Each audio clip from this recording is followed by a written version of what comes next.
Allez, cette fois on quitte un coup la France pour aller faire un petit séjour au Brésil.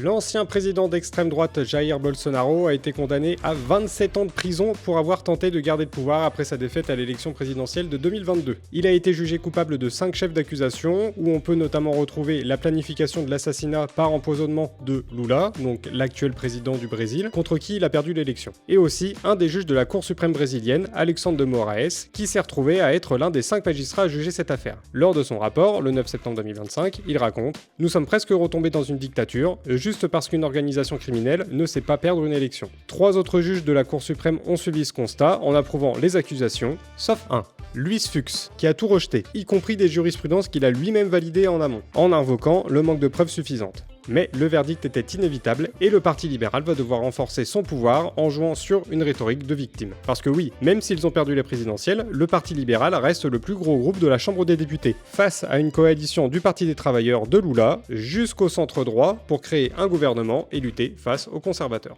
Et pour sauver son parti, le président du Parti libéral doit se reposer sur son arme ultime. Le président des États-Unis avait déjà réagi en juillet dernier en imposant 50% de droits de douane supplémentaires à cause des poursuites judiciaires contre Jair Bolsonaro. Et maintenant que la condamnation est tombée, Marco Rubio, secrétaire d'État aux USA, a annoncé sur X que les États-Unis réagiront en conséquence à cette chasse aux sorcières. Décidément, ça a du bon d'être autoritaire en 2025.